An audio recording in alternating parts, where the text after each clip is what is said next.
Baltimore at Pittsburgh, incredibly low over-under. Is it just a case of this is a defensive AFC North matchup and therefore you can't really attack it in DFS? It's tricky. I mean, I think that over-under is going to climb a bit because Kenny Pickett was taken off the injury report today and he should be able to play. I think that you're probably losing at least a point for the Mitch Trubisky. Like if Mitch Trubisky was starting. But ultimately, I mean, this is just a mismatch in terms of quality. The Ravens defense is 4th in DVOA versus Pittsburgh offense, which is 30th in offensive DVOA.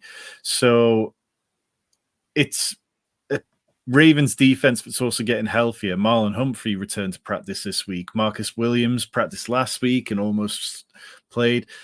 You look at the Ravens as a whole, Rashad Bateman, Odell Beckham, Keaton Mitchell, Ronnie Stanley, they're all practicing, they're all getting healthier.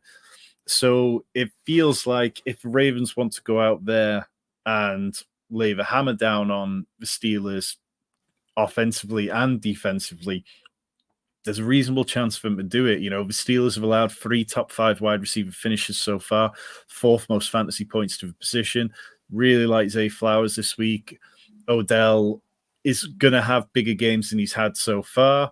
I think Rashad Bateman, we're still waiting and hoping that there's going to be a breakout game, but Zay Flowers, 5,500 on DraftKings is kind of an auto click for me. Mark Andrews, we know that when Lamar is pressured, his first look is always going to be to Mark Andrews. And TJ Watt is still going to bring pressure against this Ravens offensive line, even if it's getting healthier. In terms of the Steelers, though, it's now been 39 games without 400 total yards of offense, which is just baffling. It's crazy that they've gone for, you're talking like, almost 3 seasons. Najee Harris is averaging 8.4 expected PPR points. In 2022, that was 14.9. And 2021, it was 19.7. He's really struggling to get any kind of separation from Jaylen Warren, even though he's actually doing better in a bunch of rushing metrics than he has done over the previous couple of years. But what's hurting him is he's not getting the passing down role. And there's no goal line role because the Steelers don't get to the goal line. George Pickens, he's been disappointing. We thought that with Deontay Johnson out that he could end up taking a bigger role and being really good.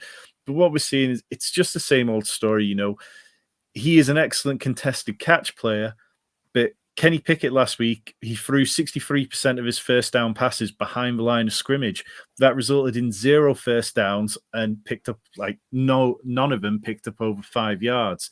So when you're doing that, then it's going to be very difficult for a guy like George Pickens who wants to win the ball downfield to be relevant. So without Pat Freiermuth, maybe it becomes even more condensed, but on the defensive side of things, that just makes it even easier for the Steelers.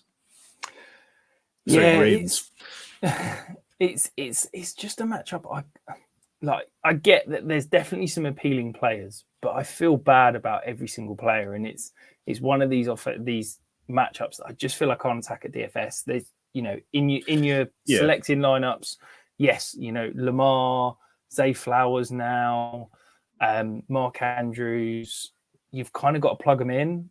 But in terms of DFS, I just don't think I can attack any of them because that over-under is so low. And, I know we don't ever talk defense on this show, Tom, but I feel like I've kind of got to mention it. The Ravens DST is priced pretty high at, I think they're 4,200 this week. Is that defense you think you can pay up for given the matchup?